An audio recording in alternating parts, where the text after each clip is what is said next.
오늘 우리에게 주신 하나님 말씀은 로마서 15장 1절로 13절입니다. 믿음이 강한 우리는 마땅히 믿음이 약한 자의 약점을 담당하고 자기를 기쁘게 하지 아니할 것이라. 우리 각 사람이 이웃을 기쁘게 하되 선을 이루고 덕을 세우도록 할지니라. 그리스도께서도 자기를 기쁘게 하지 아니하셨나니 기록된 바 주를 비방하는 자의 비방이 내게 미쳤나이다 함과 같으니라. 무엇이든지 전에 기록된 바는 우리의 교훈을 위하여 기록된 것이니 우리로 하여금 인내로 또는 성경의 위로로 소망을 가지게 함이니라. 이제 인내와 위로의 하나님이 너희로 그리스도 예수를 본받아 서로 뜻이 같게 하여 주사 한 마음과 한 입으로 하나님 곧 우리 주 예수 그리스도의 아버지께 영광을 돌리게 하려 하노라. 그러므로 그리스도께서 우리를 받아 하나님께 영광을 돌리심과 같이 너희도 서로 받으라. 내가 말하노니 그리스도께서 하나님의 진실하심을 위하여 할례의 추종자가 되셨으니 이는 조상들에게 주신 약속들을 견고하게 하시고 이방인들도 그 공율하심으로 말미암아 하나님께 영광을 돌리게 하려 하심이라 기록된 바. 그러므로 내가 이 열방 중에서 주께 감사하고 주의 이름을 찬송하리로다 함과 같으니라. 또 일렀으되 열방들아 주의 백성들과 함께 줄거하라 하였으며 또 모든 열방들아 주를 찬양하며 모든 백성들아 그를 찬송하라 하였으며 또 이사야가 이르되 이새의 뿌리 곧 열방을 다스리기 위하여 일어나시는 이가 있으리니 열방이 그에게 소망을 두리라 하였느니라. 소망의 하나님이 모든 기쁨과 평강을 믿음 안에서 너희에게 충만하게 하사 성령의 능력으로 소망이 넘치게 하시기를 원하노라. 오직예스 오늘 이 밤에는 약점을 담당하라라는 제목으로 말씀을 드리려고 합니다. 교회는요, 믿음이 강한 사람도 있고 믿음이 약한 사람도 있고 그렇습니다. 믿음이 강한 자들만 있으면 얼마나 좋을까요? 이 세상에는 그런 교회는 저는 봤을 때 하나도 없는 것 같아요. 무엇을 보고 믿음이 강한지 약한지를 알 수 있을까요? 우리는 일반적으로 생각할 때는 그래요. 교회를 열심히 다녔고 기도 생활을 열심히 힘썼고 하나님 나라를 위해서 시간과 물질을 바치고 헌신했으면 이 사람 믿음 강한 사람이다 이렇게 이야기를 합니다. 신앙의 평가 중요한 기준이 됩니다. 그런데 오늘 본문은요 아주 엉뚱한 이야기를 하고 있어요. 엉뚱한 기준을 얘기합니다. 우리가 생각했을 때는 그게 뭐냐면요, 인과관계를 갖다가 얼마나 성숙하게 했느냐에 따라서 이 사람 믿음이 강한지 아닌지 그걸 알아요. 그걸 판단되는 거예요. 관계, 사람과의 관계. 다시 말해서요, 교회 안에는 약한 형제를 잘 돌보는 사람, 감싸주는 사람, 그런 사람이 믿음이 강한 사람이라는 얘기예요.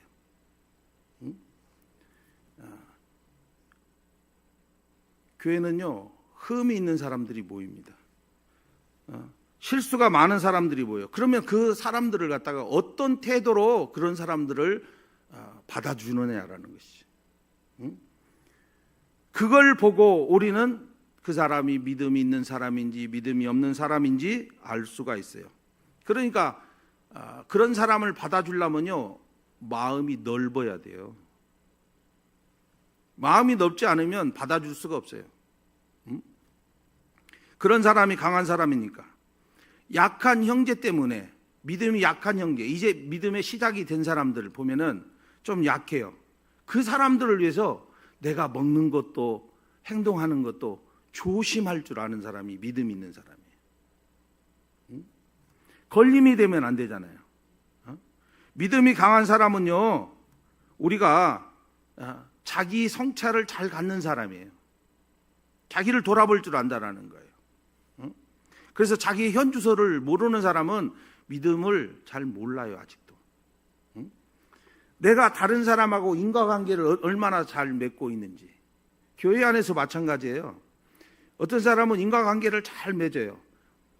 모이면은 인사도 하고 잘 이 사람하고 저 사람하고 잘 어울리는데 어떤 사람은 전혀 어울리지를 못해요. 그러면 거기에서 이제 차이가 납니다.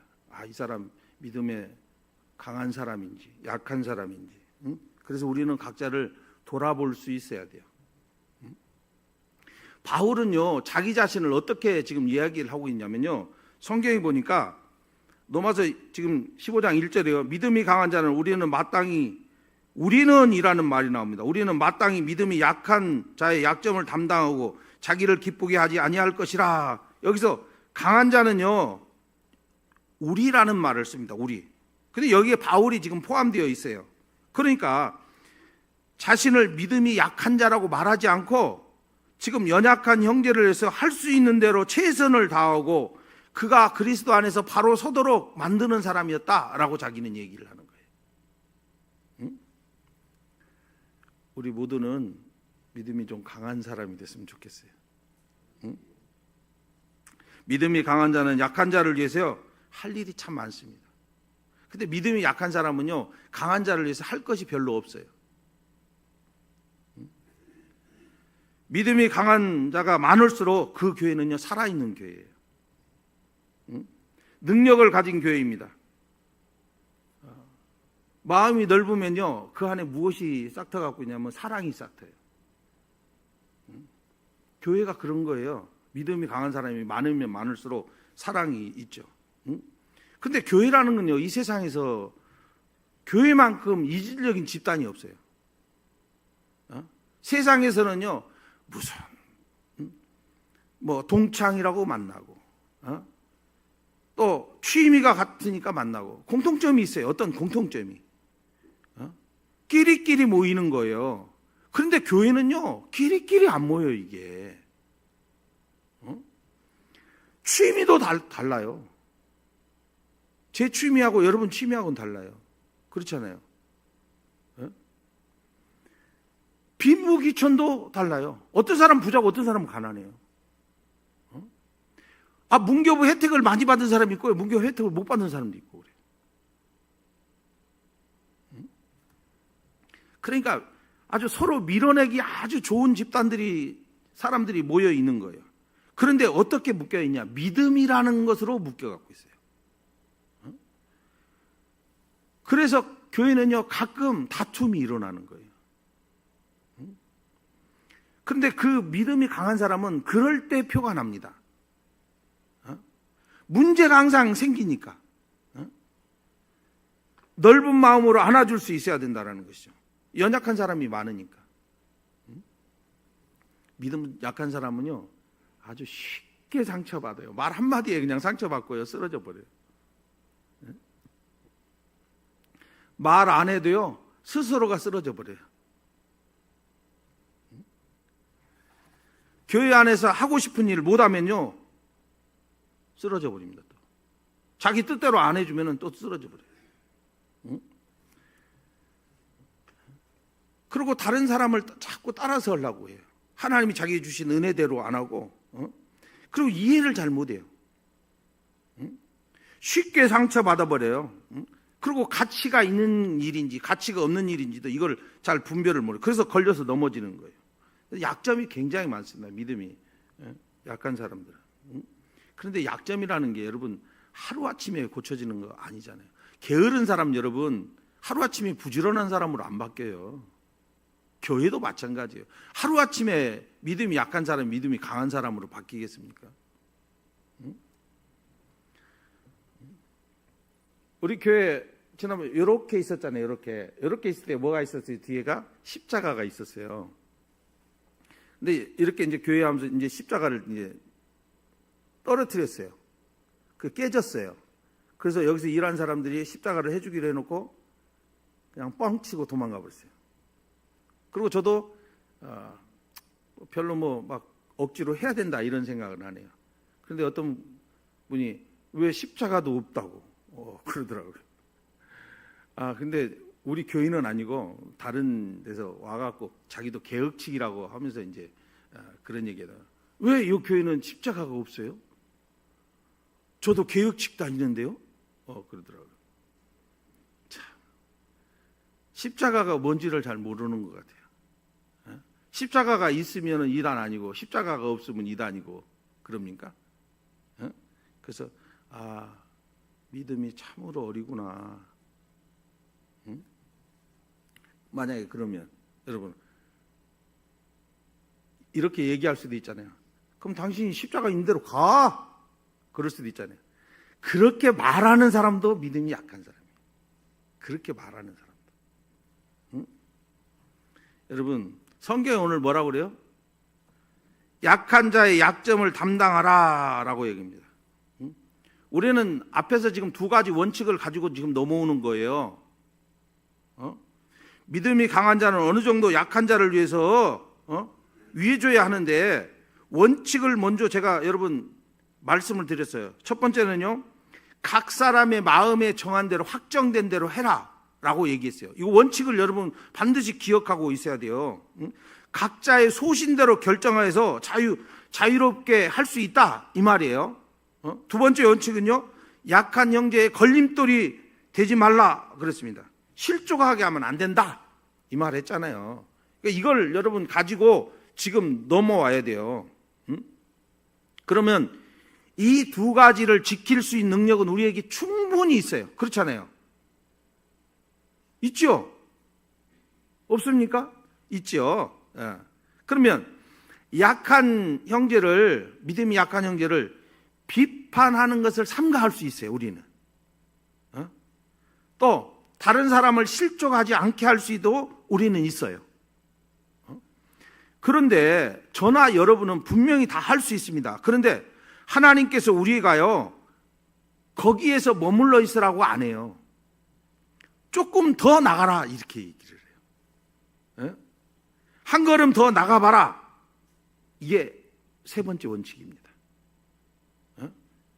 믿음이 강한 우리는 마땅히 믿음이 약한 자의 약점을 담당하고 자기를 기쁘게 하지 아니할 것이라 이렇게 나오잖아요. 그럼 여기서 지금 믿음이 약한 자에게 약점이 있다라는 얘기예요. 상처도 잘 받아요. 비판도 잘해요. 하고 싶어도 쉽게 실천하지 못해요. 이런 약점들을 수없이 갖고 있습니다. 이런 사람들이.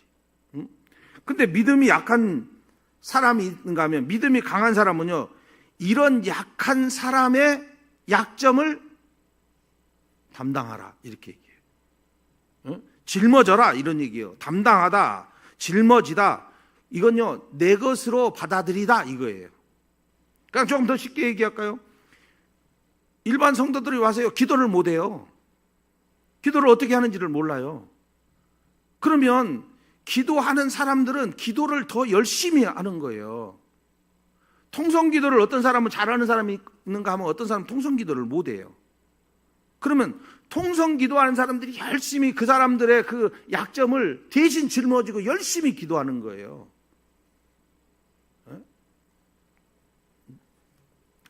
이사야 53장 4절은 그는 실로 우리의 질고를 지고 우리의 슬픔을 당하였거늘 우리는 생각하기를 그는 질병을 받아 징벌을 받아 하나님께 맞으며 고난을 당하였다 하였노라. 이사야 53장 6절입니다. 우리는 다 양 같아서 그릇 행하여 각기 제 길로 가거든 여호와께서 우리의 모든 죄악을 그에게 담당시키셨도다. 누구에게? 예수님께. 우리의 모든 허물을 대신 덮으시기 위해서 모든 허물로 하나님의 진노를 대신 받게 했어요. 지금 담당했다, 짊어졌다 이런 표현하는 거예요. 그러면 우리 열방교회 성도가 약한 형제가 있다. 그러면 우리는 비판하지 말고 뭐 하라고요? 그의 약점을 함께 짊어져야 된다 이 말이에요. 지금. 그것도 어떻게? 마땅히라는 거예요. 마땅히. 그렇잖아요. 이제 신앙생활 막 한 사람들이 여러분 헌금에 대해서 알겠습니까? 예? 내 소중에 들어오면 다 내 것이라고 생각하지 이걸 하나님 앞에 드려야 된다. 내 것하고 하나님 것하고 구별할 줄 알아요? 못해요. 그런다고 그걸 못 한다고 에이 정지할 수 있는 게 아니잖아요. 아직은 어린데. 그러면 그걸 누가 담당해야 돼요? 믿음이 강한 자, 믿음이 그래도 성장한 사람이 담당하는 것이지. 그래서 교회 장로를 뽑는 것이고 권사를 뽑는 것이죠. 그래서 제가 이번에도 그 얘기한 거예요. 원칙이 딱 권사 6명을 제가 생각을 하고 있었어요. 그 6명. 그래서 제가 다 얘기를 해요. 근데 한 사람만 지금 얘기를 못 했어요. 아파갖고 있으니까. 우리 조희순 집사. 응? 주일 성수는 반드시 해야 된다. 내가 3일 밤까지는 말하지 않겠다. 주일 한다. 장로는 무조건 새벽 예배 해야 된다. 그리고 11조 생활을 해야 된다. 왜? 그만큼 당신이 성장했으면 이것을 지킬 것이고 성장을 못했으면 당신은 아직은 안 되니까 내려놓으시오. 이제 요새 요 소리나 똑같은 거예요. 응? 모임도 마찬가지예요. 모임도 새벽 예배도 마찬가지고. 응? 믿음이 어린 사람이 새벽 예배 나오겠습니까? 응? 구역 예배도 어떤 사람은 열심히 나오는데 어떤 사람은 안 해요. 자꾸 회피해요. 핑계대요. 믿음이 어린 거예요. 그러면 믿음 있는 사람들이 더 열심히 모여갖고 막 기도하고 그들을 위해서 기도해주고 함으로 말미암아 그들이 성장될 때까지 기다려주고 담당해주고 막 이걸 감당해야 되는데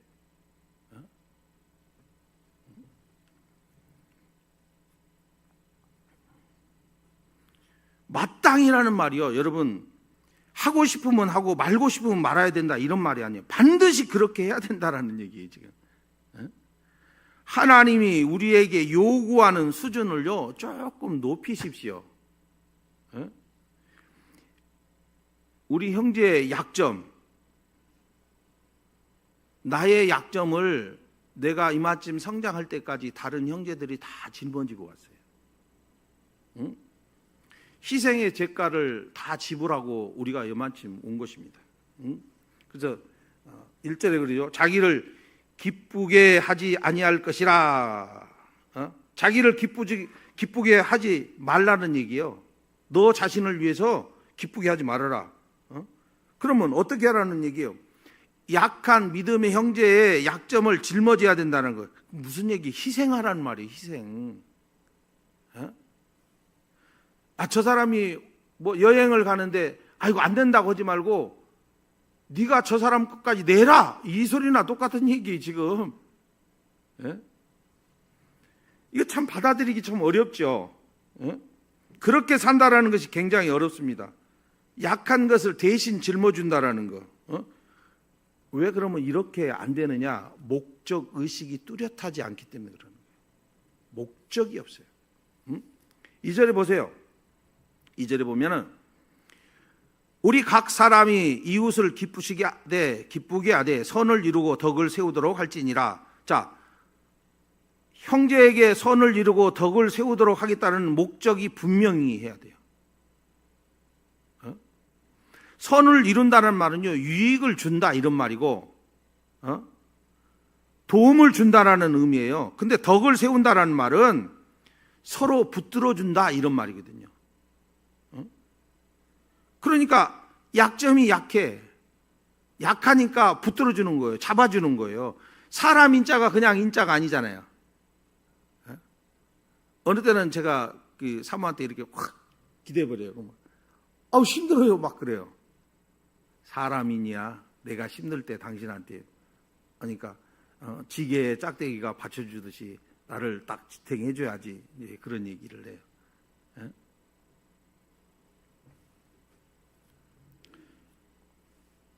형제가 믿음이 성장될 때까지 우리가 그 역할을 잘 감당해 줘야 돼요. 그래야 선을 이루고 덕을 세운다라는 거예요. 이걸 하나로 묶으면요 형제의 신앙, 인격이 성장하도록 기다려줘야 된다는 얘기예요. 그 얘기예요. 응? 그래서 고린도전서 10장 32절로 3절 유대인에게나 헬라인에게나 하나님의 교회나 거치는 자가 되지 말고 나와 같이 모든 일에 모든 사람을 기쁘게 하여 자신의 유익을 구하지 아니하고 많은 사람의 유익을 구하여 그들로 구원을 받게 하라. 여기서 뭐라고 그래요? 자신의 유익을 구하지 말고 많은 사람의 유익을 구하라. 오늘 본문하고 똑같은 얘기예요. 지금 15장 2절하고 선을 이루고 덕을 세우라, 이런 표현이에요. 똑같은 표현입니다. 이게. 그러면 이런 말씀을 앞에 놓고 우리가 묵상하면요, 여러분, 예수 믿는 생활이 재미없는 것처럼 생각들어요. 아니, 다른 사람은 기쁘게 하는데 나는 하나도 안 기쁠 것 같잖아요. 다른 사람만 위하고 나는 전혀 아닌 것 같아요. 희생을 하니까. 그런데 다른 형제에게 선을 이루고 덕을 세우기 위해서 내 기쁨을 포기하라고 그러니까 이게 힘들어서 이거, 그 생각이 드십니까? 그러면 아직 우리가 믿음이 그만큼 성장되어 있지는 못한다라는 것입니다. 그런데 그것이 정반대인 것을 아는 사람은 이걸 충분히 감당할 수 있어요. 여러분, 부모가 자식을 위해서 희생을 합니다. 아기가 태어나면요, 이 밤낮이 바뀌어버려요. 이게 잠도 못 자요. 그런데 그것을 갖다가 기꺼이 감당해요. 희생을 해요. 자식을 위해서요, 밖에 나가서 이런 수모 저런 수모 다 받으면서도 아이들이 뭐 먹는 것만 보면은 그냥 기분이 좋아요. 행복해요.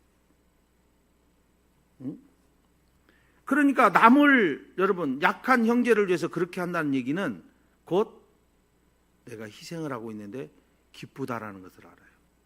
내 자식이 성장하는 거 보면은 기쁘잖아요. 돈이 만 원 들어가죠. 애기 하나 나오면 뭐 3억 얼마 지금 들어간다고 그래요.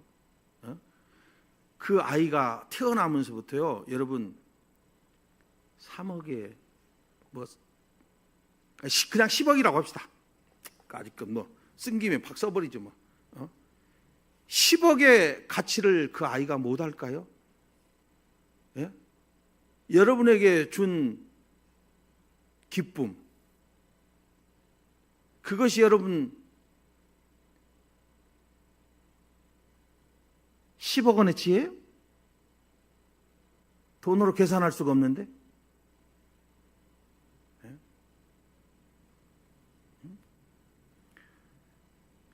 그런데 요즘은요, 예수 믿는 사람들도 개인주의가 돼버렸어요. 그래서 이런 얘기하면요, 무슨 구름 잡는 소리 하고 있다고 그렇게 생각합니다. 여러분, 우리가 하나님 앞에 얼마나 큰 죄를 저지르고 있는지를 잘 몰라요. 양심의 가책도 지금은 안 느껴요. 그것이 죄인지도 모른다고요. 우리가 소요리 문답 보면은 성경이 무엇을 알려줘요? 하나님을 알려주고 하나님이 우리에게 요구하시는 것이 무엇인지를 알려주는 거예요.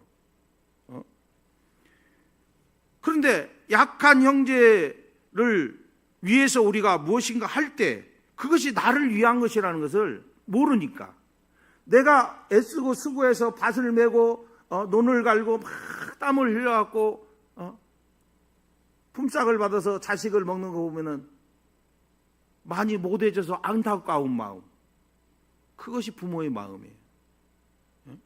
믿음이 강한 사람은, 큰 사람은 그것을 가지고 있어요.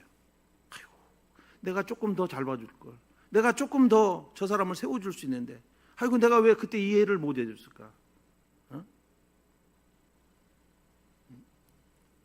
그런 사람은 영적 신앙생활이 뭔지를 아는 사람이고, 여러분, 우리는, 교회는 예수님의 몸이라고 얘기합니다. 우리는 그의 지체고. 그러면 보세요, 우리가 하나님을 기쁘시게 하는 사람들이에요. 그러면 나를 위해서 기쁘게 하는 사람, 타인을 위해 기쁘게 하는 사람, 내가 기쁘게 되기를 원합니까? 남이 기뻐하는 모습 보면서 기뻐하기를 원합니까? 여러분, 내가 술 먹고 한잔하고 그러면은 내가 즐겁고 행복할지는 몰라도 자식은 그것 때문에 과거에는요 밥 못 먹고 아버지 때문에 가슴 아파하고 그랬어요. 중요한 것은 빨리 믿음이 강한 자가 되어서 약한 자를 위해서 좀 희생할 줄 알아야 된다, 이 말입니다. 남의 짐을 대신 지고 남을 기쁘게 하고 남에게 선과 덕을 세우는 이 교훈의 말씀, 이건 진리입니다. 그런데 좀 어색하게 들려요. 남에게 이런 것을 잘 안 해보니까. 그런데 제가 목사 한 수 받고요, 사실은 설교는요, 그때나 지금이나 어렵기는 어려워요, 설교가. 그런데 어느 때는요, 설교가 안 되면요 막 웅크리고 있습니다. 남들에게 말도 못하고. 근데 하나님의 은혜가 임하기만 하면요, 언제 그랬냐는 식으로 또 팔딱 일어나가지고요, 타자기 열심히 치고 앉아있어요. 감동이 막, 말씀에 감동이 막 내게 오면요, 감동을 주체할 수가 없어요. 막 움직여요. 그러니까 여러분들이 어떤 하나님의 감동이 막 넘쳐야 되고 그 은혜가 여러분 안에 있어야 돼요. 그러면 그것이 여러분을 붙들고 가는 거예요. 3절에 보세요. 그리스도께서도 자기를 기쁘게 하지 아니하셨나니 기록된 바 주를 비방하는 자들이 비방이 내게 미쳤나이다 함과 같으니라. 예수님도요, 예수님 자신을 위해서 기쁘게 하지 않고 우리를 위해서 지금 희생하였다, 이런 얘기를 하는 거예요. 예수님이 우리를 위해서 어떻게 하셨는지 알면 우리는요 움직일 수밖에 없는 은혜가 있어요. 그런데 예수님의 은혜를 우리가 잊어버리는 거예요. 그래서 초심을 잃어버리면 안 돼요. 예수님을 생각하면은 이게 초심을 잃어버리면 안 돼요. 예수님이 이 세상에 오셔갖고 어떻게 활동했는지 당신의 기쁨을 위해서요? 아니요. 하나도 없었어요. 우리를 기쁘시게 하기 위해서 희생하셨어요. 이걸 바르게 알아야 돼요. 그러면요 은혜가 그 안에는 가득 채워져 있는 거예요. 여러분 안에 있는 거예요. 아무리 불가능해 보이는 일도 할 수 있다, 이런 마음이 생깁니다. 약한 형제를 기쁘게 해주는 일, 잘 안 될 때 있어요. 근데 간단해요, 이게. 왜 이게 간단하냐? 우리가 예수님을 잘 모르기 때문에 이것이 안 풀리는 거예요. 예수님을 좀 멀리에서만 바라볼지 예수님 가까이 우리가 있지 못하기 때문에 이것이 참 담당하기가 힘들어요. 빌립보서 2장 6절로 8절은 근본 하나님의 본체시나 하나님과 동등됨을 취할 것으로 여기지 아니하시고 오히려 자기를 비워 종의 형체를 가지사 사람들과 같이 되었고 사람의 모양으로 나타나사 자기를 낮추시고 죽기까지 복종하셨으니 그 십자가에 죽으심이라 라고 얘기합니다. 왜 예수님은 하나님의 자리에 계시지 않고 이 세상에 왜 오셨나요? 당신을 기쁘게 하기 위해서? 아니요. 우리를 기쁘게 하기 위해서. 왜 종의 형체를 가지고 이 땅에 오셨어요? 왜 말구에 탄생하셨어요 도대체? 당신의 기쁨을 다 포기해버리는 거예요. 부모가요 자식을 위해서 자기의 기쁨을 다 포기해버려요. 아니, 부모는 무슨 취미생활을 안 하고 싶겠어요? 하고 싶지. 그런데 그것을 자식을 위해서 희생하는 거예요. 누가 알아주지도 않아요. 자식이 지금 알아주지도 않아요. 지 입에 하나 뭔가 들어가기를 더 바라지 부모에게 주는 것보다 지 입에 들어가는 걸 더 원해요. 그런데 부모는요 그것을 아무렇지도 않게 받아들여요. 놀라운 하나님의 은혜, 예수님의 은혜, 우리를 질고에서 해방시키려고 슬픔이 변하여 기쁨이 되게 하려고 그런 거잖아요. 여러분, 예수님처럼 살기를 원하면 성경에 보면 너희 안에 이 마음을 풀어라 곧 그리스도의 마음이니 그럽니다. 너무 잘 알죠 이거. 성령이 우리 안에 계십니다. 성령이 임하는 순간 살아계신 예수님이 우리 안에 계시는 거예요. 예수님이 우리 안에 계시다는 얘기는 예수님의 마음이 우리 안에 있다라는 거예요. 그러면 예수님의 마음을 내가 소유했다면 성령이 임했잖아요. 예수님이 죽었어요, 부활하셨어요, 살아계신 하나님이 내 안에 계시다는 의미잖아요. 그러면 내 마음속에 계시기 때문에 예수님 마음이 내 마음이기 때문에 내 마음은 예수님의 마음이에요. 그럼 내 마음이 어떻다는 얘기예요? 나를 위한 거예요? 남을 위한 거예요? 그렇죠?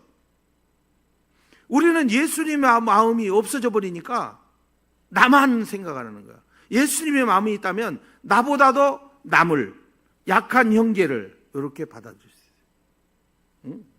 갈라디아서 5장 22절 23절에 보면 성령의 9가지 열매가 나옵니다. 예수님의 마음을 가진 사람들이 성령의 열매를 맺는 거예요. 사랑, 희락, 화평, 오래 참음, 자비, 양성, 충성, 온유, 절제. 이걸 금지할 법이 없느니라 그럽니다. 이런 건요, 한마디로 자기가 원하는 삶을 살아서는 절대 맺을 수 없고 남을 위해서 살 때, 희생할 때 이런 것을 맺을 수 있는 거예요. 그런데 반대도 있죠. 그러면 반대는 갈라디아 5장 19절로 20절이에요. 육체의 일은 분명하니 음행, 더러운 거, 호세, 우상숭배, 주술, 원수 맺는 거, 분쟁하는 거, 시기하는 거, 분내는 거, 당짓는 거, 분열하는 거, 이단, 투기, 술취함, 방탕함. 성경에 다 나와요.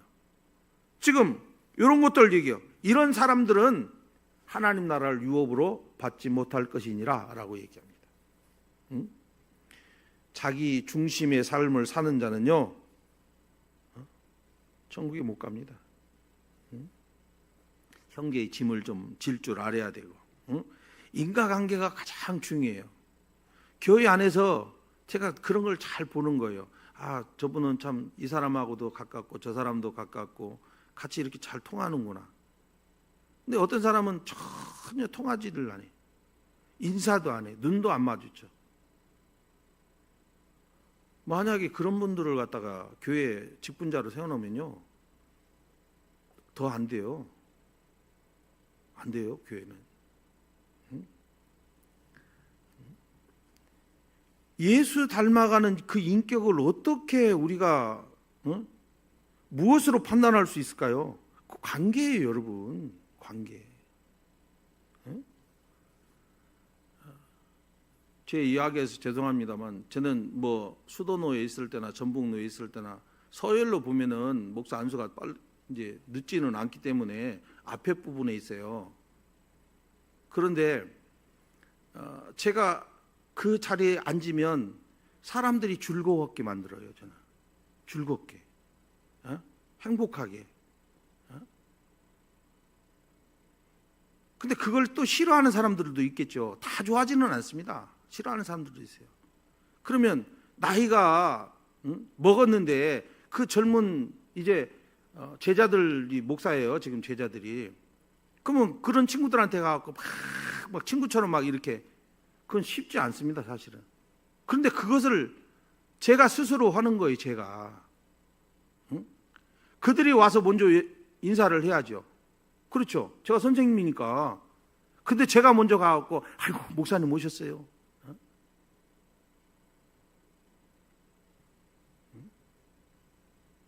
여러분, 적극적으로 받아줘야지요.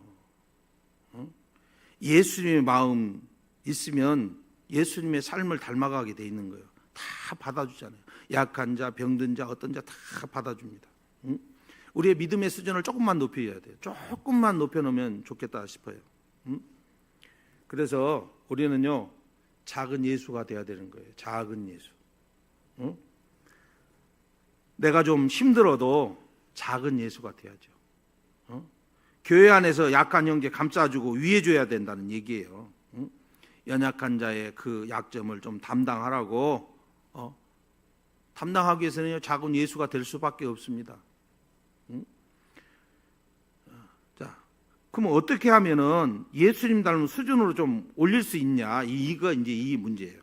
어떻게 하면 성령의 열매, 예수님의 성품을 나의 인격을 통해서 흘러가게 할 수 있느냐라는 거예요. 오늘 본문이 가르쳐줘요. 4절에 보면 무엇이든지 전에 기록된 바 우리의 교훈을 위하여 기록된 것이니 우리로 하여금 인내로 모든 성경의 위로로 소망을 갖게 함이니라 라고 했는데, 성경 말씀이 우리를 교훈하기 위해서 기록되었다 이 얘기잖아요. 지금 4절의 핵심이 그거잖아요. 형제의 약점을 담당할 수 있는 수준으로 자라려면 하나님의 말씀을 공부를 해야 된다 이 말이에요. 하나님의 말씀을 알아야 돼요. 성경을요 부지런히 먹어야 돼요. 부지런히. 예수님의 마음이 내 마음이 되려면 가만히 있으면 절대 성장을 못합니다. 말씀을 먹어야 자라는 것이죠. 말씀을 먹지 않는데 어떻게 자랍니까? 하나님의 말씀을 먹기를 원하는 것이 하나님이에요. 우리의 영혼이 하나님의 말씀으로 잘 양육받기를 원하십니다. 그렇게 될 때 내 속에서 내 마음이 예수님의 마음으로 확 다 바뀌어가기 시작합니다. 자꾸 자라야죠. 그러면 예수님의 모습이 작은 예수가 내가 돼버리니까. 그래서 성경을요 열심히 배우셔야 돼. 응? 심령만 바뀌면 되는데 심령이 안 바뀌니까 그게 문제지. 그래서 매일매일 내가 새로워지는 거예요. 말씀을 통해서 내가 매일 새로워지는 거예요. 여러분 좋은 음식을 먹는데도 안 자라면요 그건 문제가 있잖아요. 그렇죠?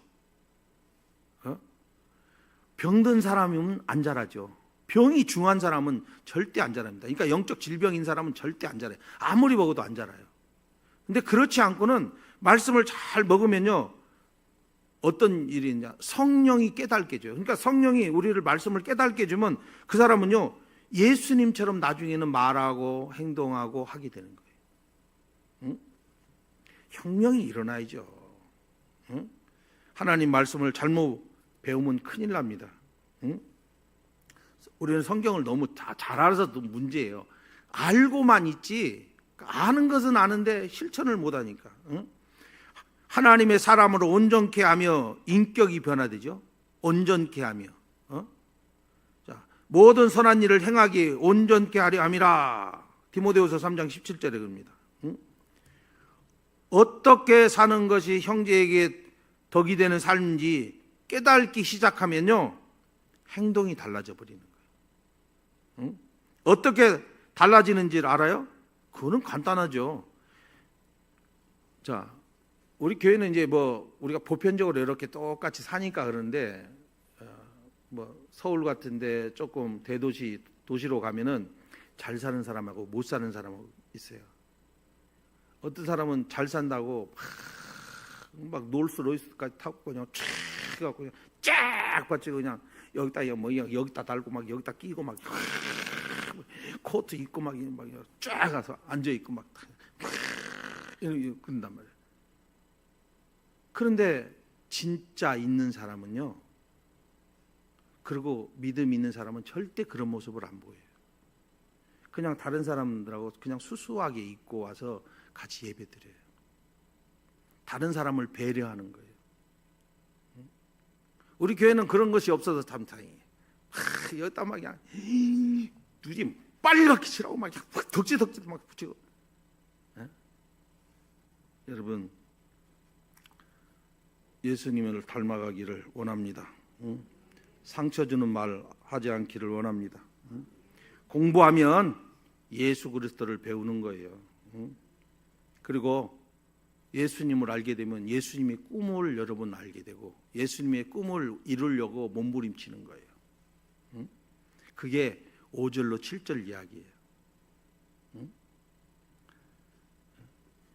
우리를 향한 예수님의 꿈이 뭔지 아세요, 여러분? 그런데 하나님의 말씀을 배우지 않으면 알 수가 없어요. 말씀을 배워야 예수님 만나고 예수님의 인격, 예수님의 삶을 배우고 예수님의 소망이 무엇인지를 아는데 안 그러면 모른단 말이에요, 우리가. 예수님의 꿈을 알게 되는 것이 5절로 7절이에요. 이게 예수님의 꿈이 뭐예요? 교회가 하나 되는 거예요. 그걸 지금 소망으로 한 마음 한 뜻을 가지고 한 몸을 이루는 아름다운 하나님의 자녀가 되기를 하는 예수님께서는 그렇게 바라는 거예요. 우리는 이 사실을 알면서도 교회 안에서 여러분 갈등할 수 있을까요? 꿈을 아는 사람이 양보하지. 믿음이 어린 사람은요 양보라는 걸 안 하려고 그래요. 양보를. 양보는 믿음이 그만큼 성장한 사람이에요. 그게 다른 거예요. 말씀을 배운 사람이 어떻게 말씀을 제대로 아는 사람, 예수님의 마음이 있는 사람이 어떻게 형제하고 등을 지고 살 수가 있습니까? 응? 그리고 예수님의 꿈은요, 교회가 하나 되는 것이 또 다른 꿈도 있어요. 그건요, 이제 7절로 12절이에요. 왜 이렇게 빨리 나가는 줄 아세요? 시간을 보니까 내가 많이 냈네. 세계가 하나 되는 거예요. 하나님께서는 유대인들이나 이방인이나 다 하나 되기를 원합니다. 그래서 지금 예수님께서 지금 복음의 사역자가 되도록 위해서 할례의 수종자가 되셨다 이렇게 얘기하는 거예요. 8절에 보니까 할례의 수종자가 됐다는 말은요, 할례 받은 사람 그 유대인을 얘기하는 것입니다. 예수님이 유대인들을 섬기는 복음의 증거자가 되셨다 이런 말이에요 지금. 그 이유가 뭐예요? 유대인을 세계 앞에 복음을 전하는 자로 만들기 위했다 이런 얘기입니다. 그러니까 제사장 나라에서 하나님 나라로 이렇게 넘어가는 거예요. 그러니까 제사장 나라는 율법이에요. 율법, 법, 구약. 근데 하나님 나라는요, 복음이에요. 신약이요. 그것으로 완성되는 거예요. 그러면 이 공동체적 이 사명을 유대인들에게 주신 거예요. 근데 예수님이 오심으로 말미암아 완전 통치, 목적이 완전히 딱 서버렸다는 얘기죠. 이제 내면의 변화까지 다 일어난 거예요. 그래서 9절에 보면은 여기 보면 내가 열방 중에 주께 감사하고, 여기서 내가 누굴까요? 유대인이에요. 유대인. 하나님께서 유대인으로 하여금 열방 앞에서 주님을 찬양하도록 지금 만들었다는 얘기죠. 그래서 유대인이나 이방 사람들로 하여금 하나님을 찬송하게 하는 거예요. 그래서 10절에 보면 열방아 주의 백성과 함께 줄고하라 라고 얘기합니다. 11절에도 12절에도 계속 그러는 거예요. 그러니까 예수님이 나타나서 열방을 다스리는 하나님 나라가 이 땅에 건설돼 버린 거예요 지금. 이게 하나님의 꿈이거든요. 우리 교회가 하나 되는 것이 하나님의 꿈이고, 이 전 세계의 민족이, 모든 백성들이, 예수 믿는 사람들이 하나 되기를 원하시는 거예요. 그것이 하나님의 꿈이에요. 이 모든 것을 다 하나로 묶어서 영원히 다스리겠다는 거예요. 이것이 하나님의 꿈입니다. 하나님이요, 우리 열방교회 하나 되기 원해요. 그러면 여러분들이 이제 믿음이 강한 자로, 큰 자로 하면은 자꾸 옆에 사람들을, 그들의 약한 부분을 끌어안아주고 받아주고 이제 이런 모습들이 있어야죠. 13절로 갑시다. 13절에 보면은, 마지막 절 가면은, 소망이 하나님이 모든 기쁨과 평강을 믿음 안에서 너희에게 충만하게 하사 성령의 능력으로 소망이 넘치게 하시기를 원하노라 라고 얘기합니다. 자, 이 소망은 교회가 하나 되는 거예요. 더 나아가서 세계가 주 안에서 하나 되기를 소망합니다. 주님은 이 소망을 우리에게 넘치도록 부어주시기를 원하십니다. 예수님께서 당신의 꿈을 우리하고 나누기를 원하는 거예요. 말씀을 통해서 이 소망을 나눈 사람은 여러분 약한 형제를 받아들일 줄 알아야죠. 이 이야기를 오늘 말씀을 드리는 거예요. 우리는요 예수님처럼 살아야 돼요. 작은 예수. 나를 기쁘시게 하지 않고 형제를 기쁘게 하는 사람이 되기를 예수님이 원하는 것입니다. 믿음이 강한 자가 되십시오.